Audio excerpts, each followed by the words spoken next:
South Point, good morning. Welcome to church. We are so thrilled that you are here. Would you just prepare your heart for worship? We are going to sing as God moves this morning.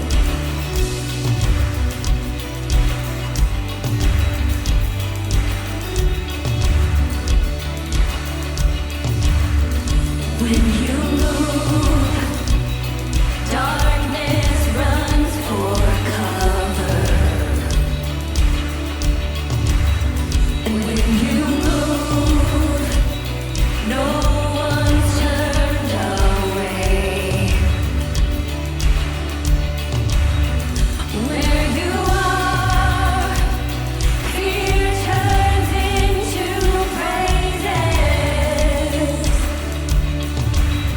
And where you are, no heart left unchanged. So come, move, let justice roll like a river. Let worship turn into revival. Lead us back to you. When you move, the outcast find the family. And when you move, the orphan finds a home. Lord, here we are. Oh, teach us to love mercy. With humble hearts, we bow down at your throne. So come, move, let justice roll like a river. Let worship turn into revival. Lord, lead us back to you. So come, move, let justice roll like a river. Let worship turn into revival. Lord, lead us back to you.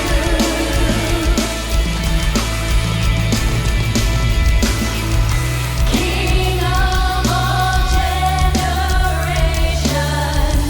let every tongue and nation surrender all to you alone.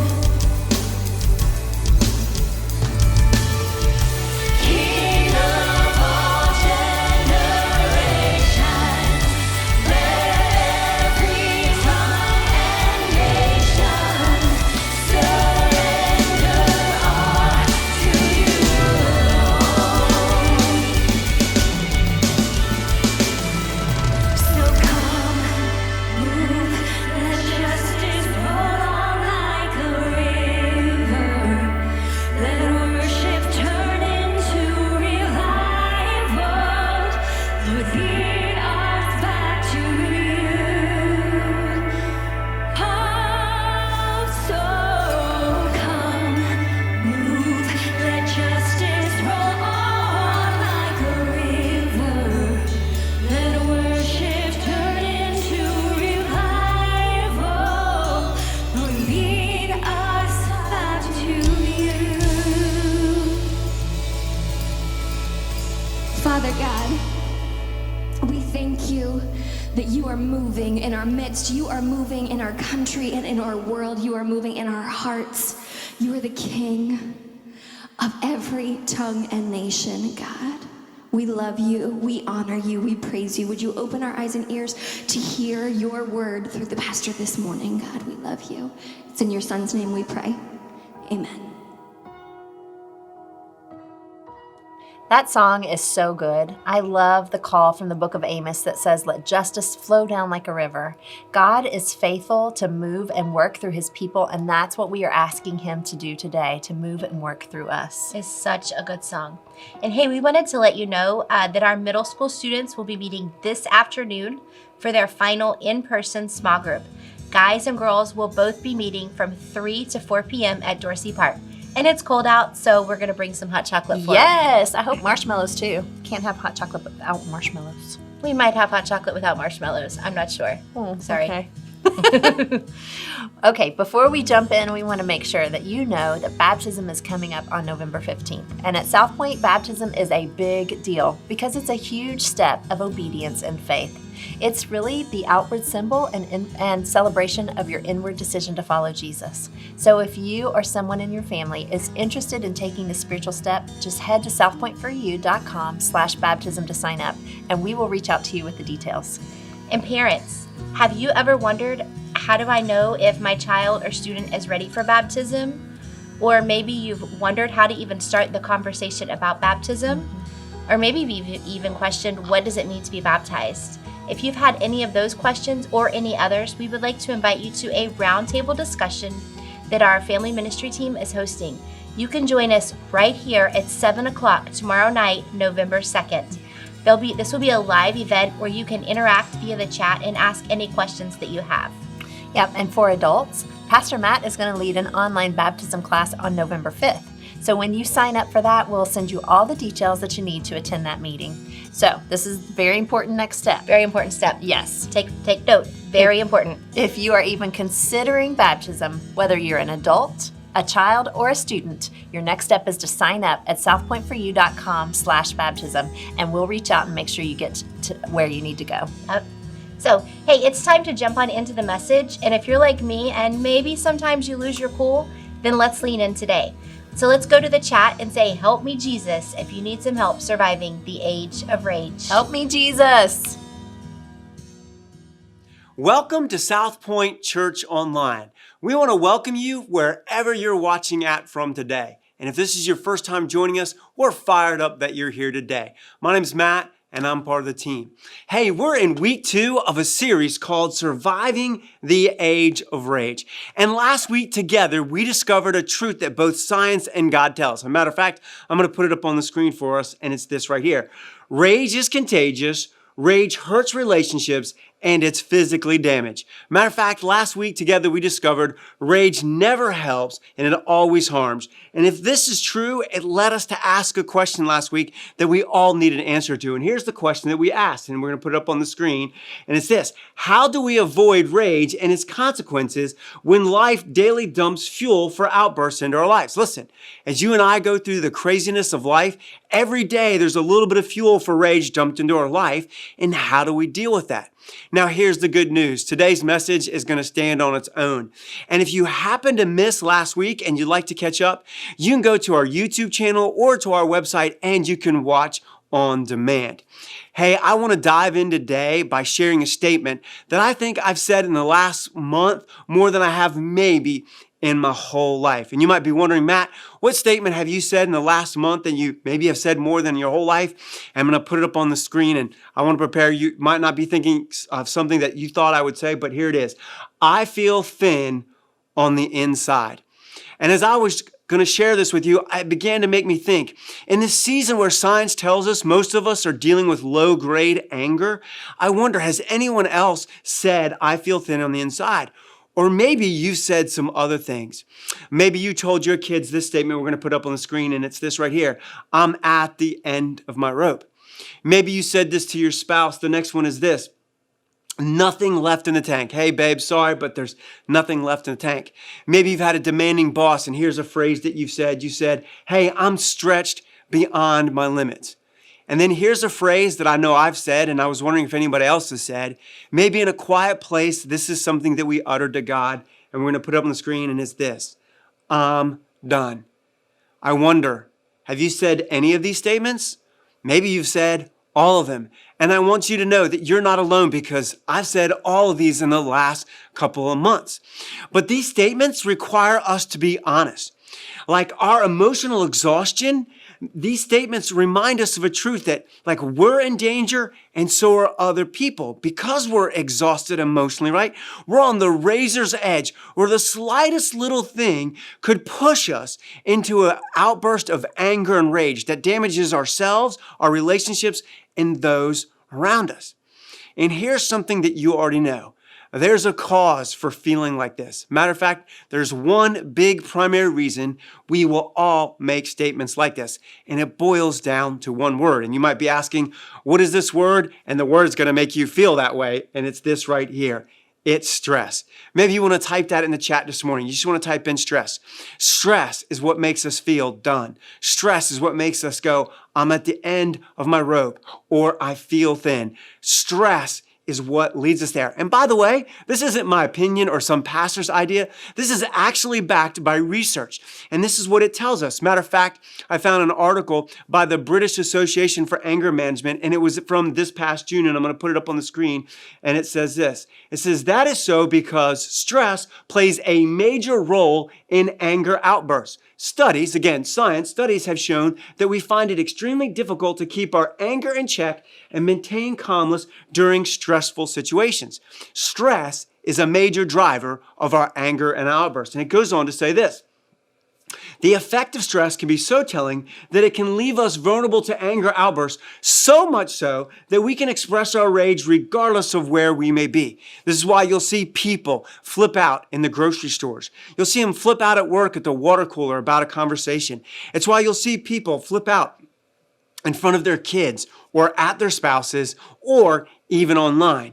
And it goes on to answer, well, what should we do? And it says this, if you are one prone to quick to anger, the first step you could take in managing anger is to consider stress. And the reason is that stress can, and there's that word we've been talking about, fuel anger or resentment. Stress is what fuels our anger and our rage.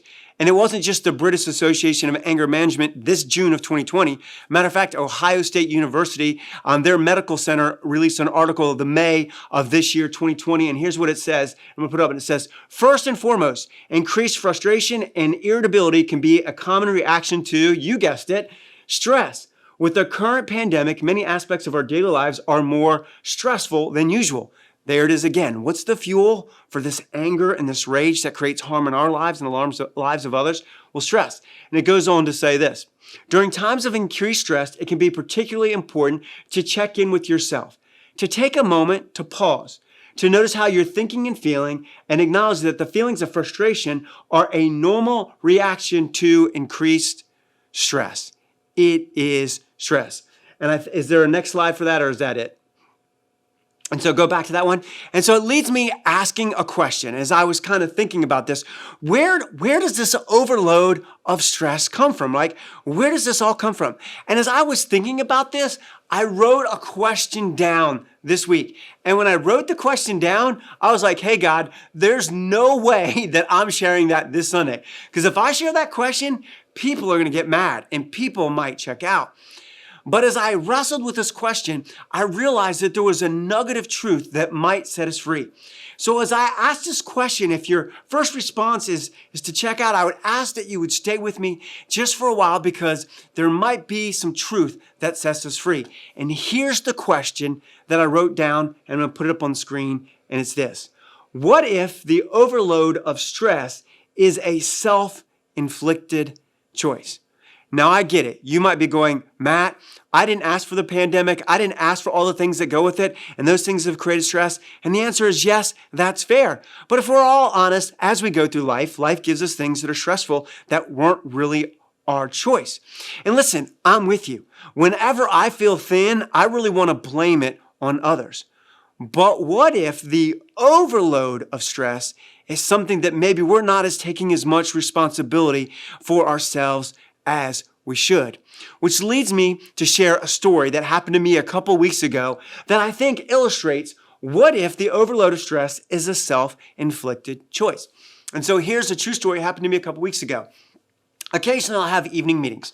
So a couple weeks ago I had an evening meeting. I knew it would start, somewhere around 5 or so, and it would go to 8 or 8:30. And so I'm an early riser. I do my best thinking and working early in the morning. And so I knew that I was going to come in early, and I had kind of planned to take kind of the afternoon part off for a couple of hours to kind of rest and recoup so that I'd be fresh for that meeting and then just not be exhausted when I got home. Well, the day got away from me, and even though I came in early, when it was 3 or 4 o'clock and I should have left and taken some time, taken a couple hours so I could come back refreshed, I kind of kept on working and only took about a half an hour, 45 minutes to decompress, went straight into my meeting, and then I stayed to chat a little bit afterwards. I got home around 8:30. And you can guess, by that time I'd been in when it was dark and got home after it had been dark for a while. And I was exhausted. And my wife said hi, and I said hi to my wife and kids. And I said, hey, I'm just going to relax. I'm really exhausted and done. And so I put on a show. I've been watching this show on Netflix. I don't know if you ever do that when you just need to just like relax. And so I said, hey, I just need to veg for a little bit. And I go to bed early, usually around 9:30ish, right? But it was 8:30, 8:45 by the time I started this episode. And I don't know if you've ever watched shows on Netflix, but they never end like you can go, oh, I can wait. They always end like on a cliffhanger. Well, 3 episodes later at about 11:30, even though I had been up since early, worked exhausted, I had binged 3 shows, and I went to bed and I knew I had to be up early the next day and go to work. And so the reality is that I created stress. The overworking and the over-binging actually didn't help. I was exhausted the next day. I wasn't as good as my job as I needed to be. And I'm pretty sure I was short with my staff and probably my family because I was exhausted. And it leads me to something that I discovered about myself that maybe might be true of many of us here today. And I'm going to kind of show it on a slide. But I want you to know the 2 things I'm going to show you on this next slide are something that our culture celebrates. And here's what it is. I'm going to put it up on the screen. We culturally celebrate overwork, right? Like, listen, I got in early. I had planned on taking some time off, but I had some work to do, and there's some people in, so I didn't want it to seem like I was lazy. And here in America, we celebrate overworking. If you work 12 or 14 or 10 hours a day, people are like, oh, you're really good. We celebrate overworking here in America as a cultural norm. Did you know America is in the bottom 3 of using their vacation days worldwide? It's because we celebrate overwork. And then we also celebrate over binging. I mean, think about it. Almost no other country celebrates binge eating, binge drinking, binge watching, binge spending, and binging on illicit things that aren't good for us. But we celebrate those things. And so here's what's amazing. Most of us don't live in the overwork space, and most of us don't live in the over binge space. But the reality is that we will often swing in between those extremes. And that day, I literally did both of those things. And here's what I discovered. I overworked for the first half of the day and then over-binged in the evening. And why do we do those things? Well, overworking looks good, and over-binging, well, it feels good. But if you're here and you're an adult, you know just because something looks good and just because something feels good doesn't mean it's good for us. And here's what I want to say. The stress that I experienced the next day was past Matt set up present Matt to fail by my choices that I made. And it led me to this truth that I've been wrestling for a while. And maybe this is just a truth for me, but maybe this might be a truth for some of you here today. And I'm going to put it up on the screen, and it's this right here. The self-inflicted stress of not practicing self-care is present me setting up future me to fail. Like the act of not self-caring by taking some time off, and then binge watching was present me setting up the next day for me not to do so well. And it leads me asking, is it possible that the self-inflicted stress is us not practicing self-care, where we're taking our current self and setting our future self up not to win? And I know that's not like that's not something we all want to hear, but is that possible? Maybe we're overloaded with stress because we don't practice self-care. Now, whenever I mention the word self-care, I want to say 2 things because there's some ideas about self-care. The first one is self-care is all about just kind of resting and relaxation, and that's not really true. Matter of fact, I'm going to go back to the next slide. we're gonna put up on here is, we culturally celebrate overworking and overbinging, right? And self-care is recovery. We should get some sleep. We should take our vacations. We should have fun with our kids. We should go on date nights with our spouse. Like, we need some recovery from all the stress and all the work that we do, raising our kids and putting food on the table and doing all the chores. Like, we just need to have some rest and some recovery, right? So most people go, oh, self-care is recovery, but there's actually a flip side to recovery that is part of the same coin, and that is restraint, which is, listen, we don't need to over binge on our shows and stay up too late. We don't need to over binge on food. We don't need to over binge on alcohol. Like, there's certain things that we know that, like, hey, it's okay to have a little extra.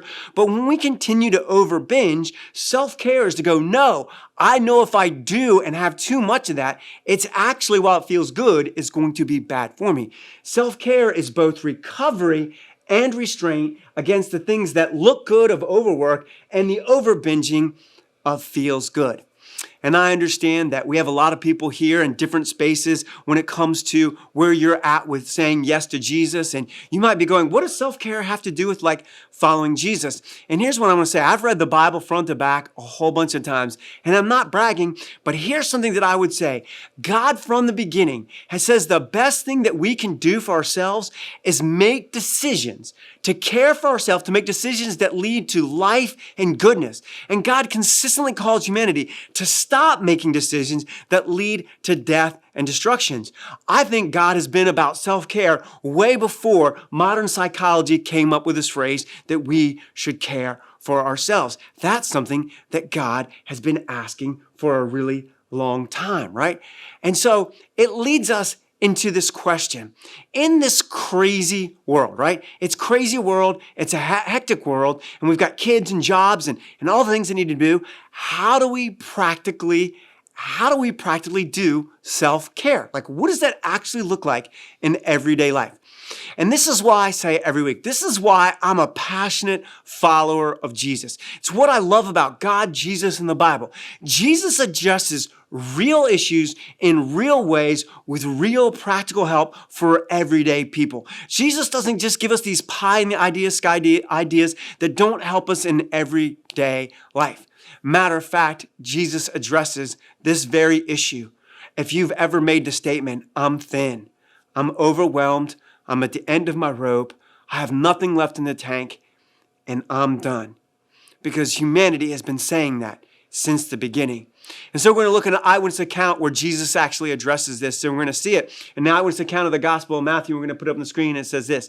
Then Jesus said, come to me, all of you who are weary and carry heavy burdens, and I will give you rest. Now, I want to stop here, and I just want to brag on Jesus. And I want to make two really important points. First, and I need you to stop. If you've got kids, or you're talking to your spouse, or you're looking at the chat, I need you to stop for a second. Do you notice that Jesus doesn't give people shame or blame if they are burdened and weary? And here's why Jesus never will give you shame or blame when you are weary and burdened. Because we all live in a broken world, and being weary and burdened is what happens. And what I love about this is he says, you can come to me. And he says, come to me, all of you.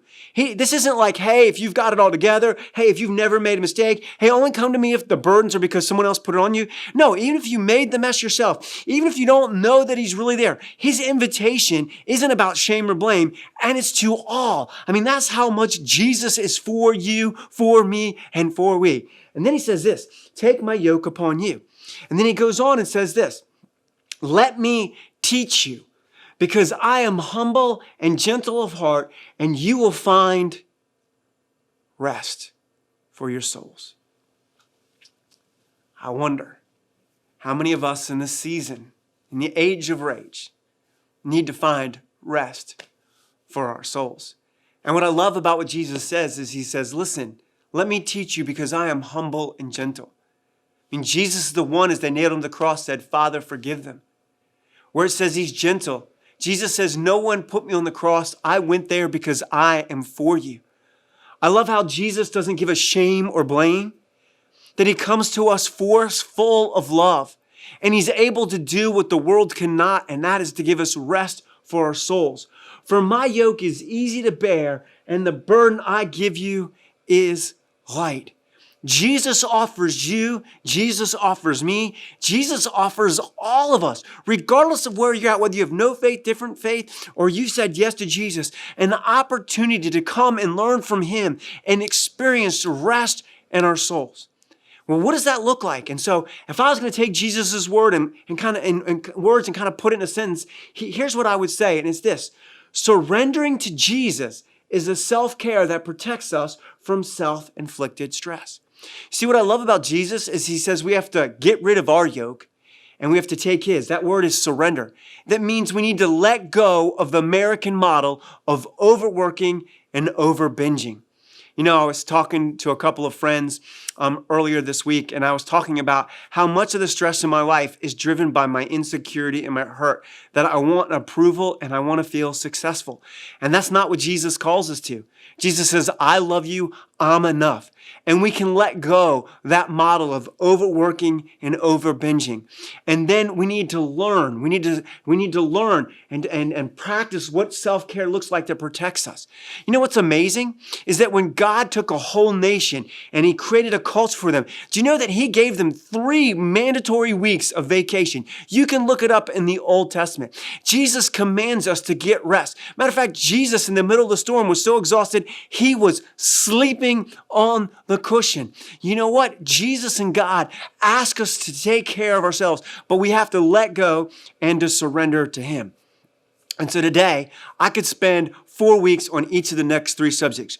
But there are 3 primary areas that are major stress areas that can cause us to be on the edge, where we explode with rage and anger and we hurt ourselves and our others. And so I just want to say, what does it look like to surrender to Jesus and practice self-care in these 3 practical areas that whether you have no faith, different faith, or you said yes to Jesus, that we're all going to have to deal with.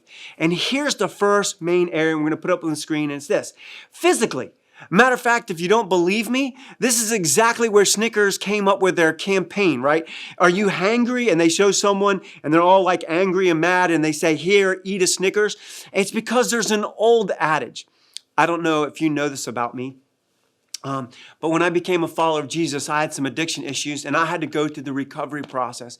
And I believe if you have hurts, habits, or hangups, that everyone maybe should take a look at Celebrate Recovery, because we all have things that are built into our life that hurt us. And one of the acronyms that I learned in the recovery process is something called HALT. And what that means is you need to stop whenever you're hungry, angry, lonely, or tired, right? And 2 of those things are things that you feel physical, right? When you're hungry, you haven't eaten, you haven't had enough water, or you're just exhausted and tired. We all know that our margin is thin when we're hungry or when we're tired. Snickers made a whole thing about that. And so we have to physically do something. And so what is a step that we can take? We can acknowledge our God-given limits. Listen, I don't know how many of you here own a car, but my guess is most of you that are watching this either own a car or have been in a car. Maybe you just want to type car in the chat. Like you own a car, you've been in a car, you've ridden a car. Do you know most cars have something called a tachometer? And what a tachometer is this little speed dial that lets you know how fast the engine revolutions per minute. And it has this red section over to one side. And the red section is a warning that if your engine stays going too fast, too long, your engine will blow up, because nothing is made to operate at 110% or 100% all the time. That's how engines blow up. Ask any race car driver, if there are any of you out there, you know if you get to the red line and you stay there too longer, your engine blows up and it doesn't work. You know, we live here in Southern Maryland in a naval community with lots of engineers. And engineers who design things know that every once in a while you have to take a piece of equipment and you have to take it out of service and restore it. You would never get in an airplane that doesn't get constant maintenance, because you know at some point something is going to break and then it's going to end poorly. And what's amazing is we understand that about physical things, mechanical things. But that is also true of us, of human beings. Are we tired? Are we just exhausted? When's the last time you got a full night's sleep? When's the last time that you took one full day off? You took a vacation day. You didn't do it to work. You just stopped and you let your body be still. You went to bed at a good time and you slept in. Are you taking care of your body physically? Because when we don't and our body isn't working right, our margin is thin and our stress on us is really hard. Which leads me in to the second area. Matter of fact, survey after survey tells us this next area that I'm going to mention is the number one stressor of people here in America. And my guess is it's probably the number one stressor worldwide, no matter what country you're in. And I'm going to put up on the screen is this.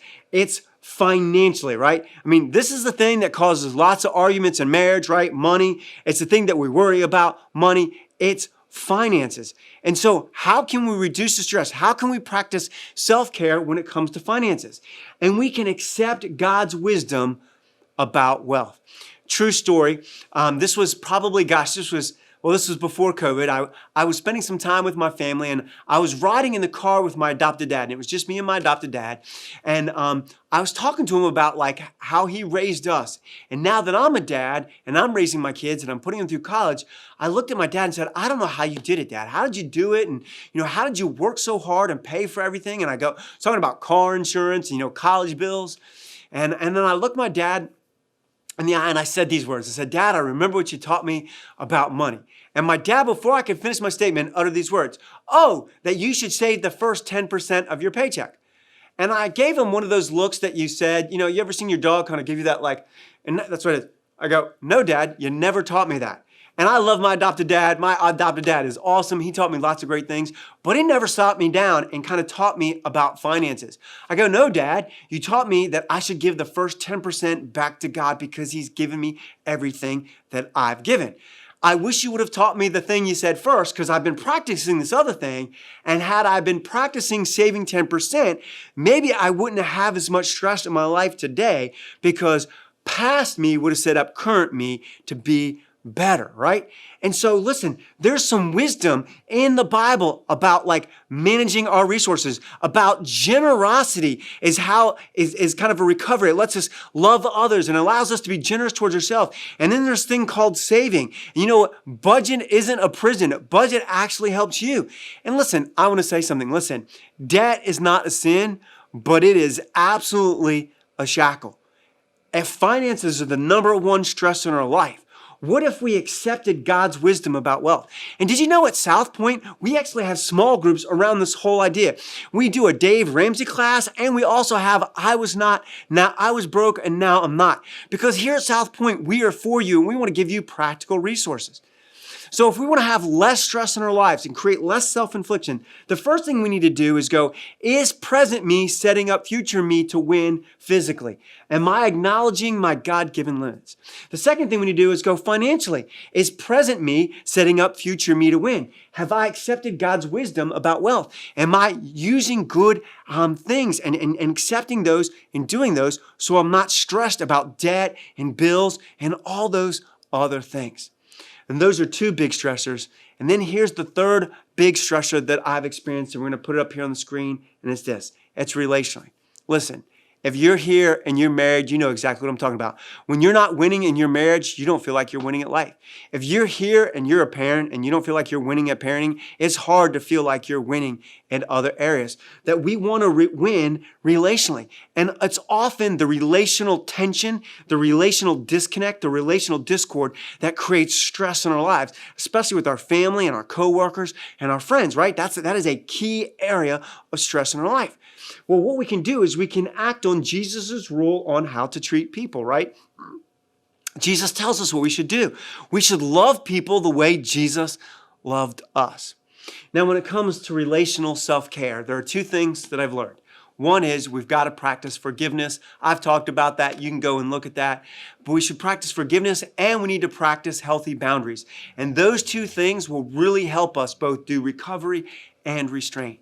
I'll never forget, I was reading a book by a Christian psychiatrist. And this Christian psychiatrist was confused why it seemed like followers of Jesus and people who weren't following Jesus had the same kind of relational struggles. They each had the same amount, the same kind. And he was like, well, shouldn't Jesus followers like be better at relationship than people who aren't Jesus followers?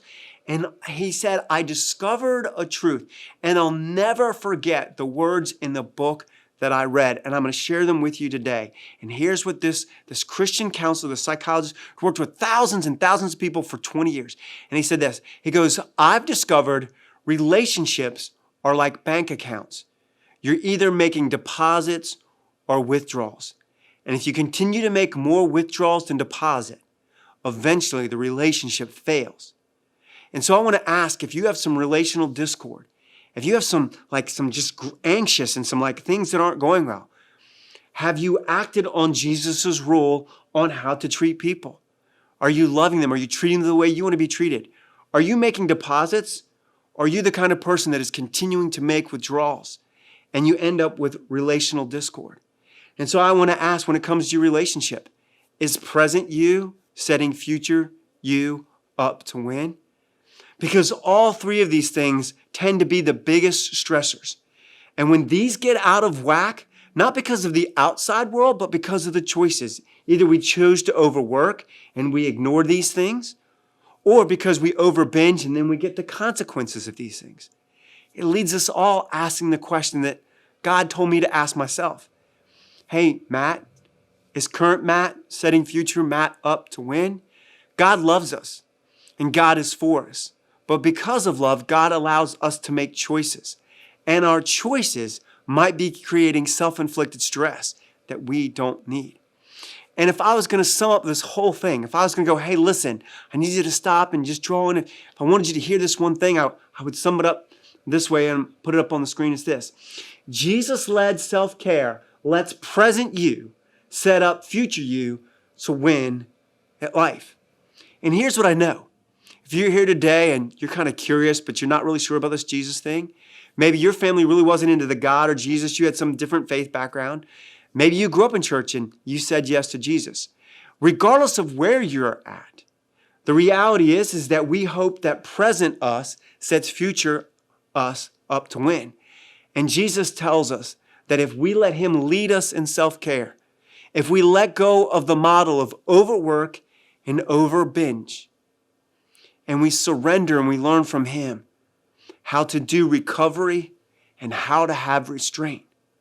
If we can do that in the moment, we set our future selves up to have less stress and less pain and less problems so that we're not full of low-grade anger and rage, and we create harm in our lives and the lives of those we love. So here's what I want to do. Listen, I don't know where you're at in your journey, but I want to give you a challenge. Here's my challenge. No matter where you're at, I want you to pick one of those areas. Maybe it's physically. Maybe it's financially. Maybe it's relationally. Here's what I'd like you to do. Maybe for the next 30 days, ask what would Jesus-led self-care in one of those areas. Just don't pick all three because we can't do it all at the same time, right? Everything can't be the number one priority. Just pick one, right? Maybe it's your finances. I'm going to make a budget. I'm going to start saving. I'm going to manage it so it doesn't manage me, right? Pick one area and let Jesus-led self-care lead you for the next 30 days and look back and go, at the end of 30 days, am I less stressful? Is there less pain and worry and anxiety on the inside of me because I am practicing recovery and restraint in this area that would lead to life? And so that's my challenge. Hey, I want to close with something that happened to me. Gosh, it was only a couple of weeks ago. I was taking a good friend out for their birthday, and my friend's birthday, and we grabbed another friend, and we were all going to go to this place, and I did a pretty poor job. I thought we'd be able to just go to this place and just get in, but because of COVID and because of the crowd, you needed to have advanced reservations, and I didn't do that. So we drove an hour and a half to this place to do this thing, to celebrate my friend, and we couldn't even do it. And I was embarrassed. I was like, oh my gosh, I've ruined my friend's birthday. I wanted to make him feel special and celebrate him. And it was an epic failure, right? And so I was like, what can we do? And so we're in the car and we all have our cell phones. Well, I don't have my cell phone out because I'm driving, right? But they have their cell phones out and we're trying to figure out ideas. And as I'm thinking about my epic failure and trying to figure out, right, like what we could do and where we could go that would be fun to celebrate my friend, I wasn't paying attention, right? And I ran a red light. And my friend whose birthday was sitting in the front passenger seat and you yelled at me, "It's a red light," right as we blew past it. And there was 4 lanes of highway coming the other way. Thank God that there were no other cars coming the other way. Because if I had ran that red light when cars were coming the other way, it would have created devastating damage to the car and to us. And you might be asking, Matt, what does that have to do with stress and self-care? You see, when we don't practice self-care, we run through the red light that God has given us, these boundaries of restraint, these boundaries of recovery. We run through it. And every once in a while when we run through it, we don't get hit by the car. So we think it's okay to keep running through. And the reality is we continue to run through red light after red light of these boundaries of restraint and recovery. Eventually, life will wreck us. And that's not God's plan for you. So our hope and prayer here at South Point is that we would allow Jesus to lead us in what self-care looks like for both recovery and restraint so that we can experience the life that Jesus offers all of us. I hope today that you'll never forget you matter deeply to God. God bless.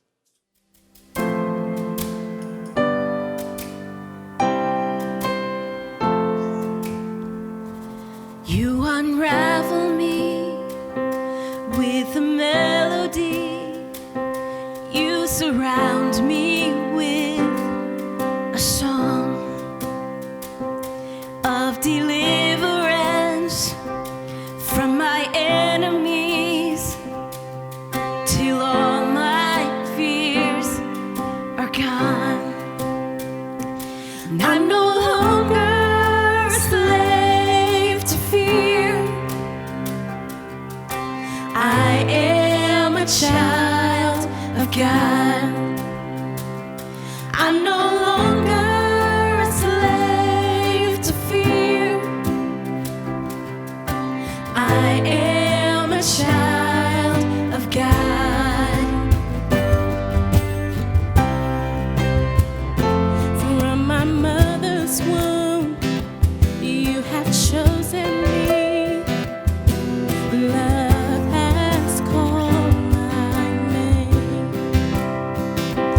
I've been born again into your family. Your blood flows through my veins. I'm no longer a slave to fear. I am a child of God. I'm no longer a slave to fear. I am a child of God. I'm no longer a slave to fear. I am a child of God. I'm no longer a slave to fear. I am a child of God. Oh, oh,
You unravel me with a melody. You surround me with a song of deliverance from my enemies till all my fears are gone.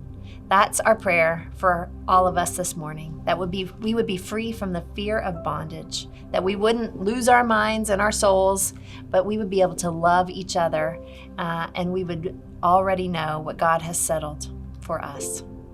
I love what Pastor Matt said, that Jesus-led self-care is present me, setting up future me to win at life. That is such an incredible nugget of wisdom right It really is. It's something I needed to hear. Hey, in this season, we must be much more intentional about self-care, and it feels so much more difficult to do. Like, I'd rather binge candy or Ice cream. Netflix. We don't have any problems No binging problems. candy at all today.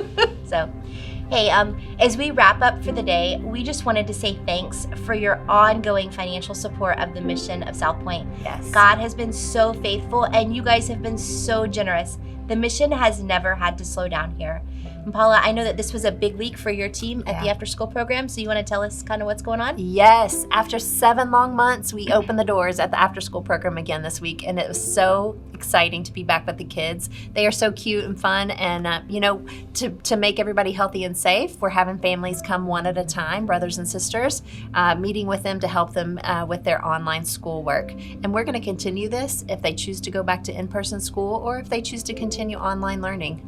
So it's so exciting to be with them, and I just want to say thanks to everyone who has given their time, their talents with the kids, any blessing, financial blessing that you've given, any food that you've dropped off. All of this has gone to support our families at the after school program and more. So thank you so much for doing that.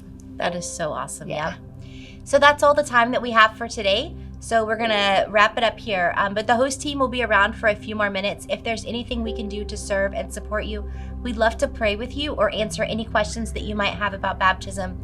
If you're on the Church Online platform, if you just type question into the chat, one of our hosts can open up a private chat with you, and you can have an opportunity to ask any questions that come up or that you think of. That's so they'll great. be around for a few more minutes after the service ends. Yeah. And don't forget, we're on social media throughout the week. So we love to keep the conversation going on Facebook or Instagram and YouTube. And we'll see you right back here next Sunday at 9 and 11. Happy Sunday, and remember, you matter deeply to God.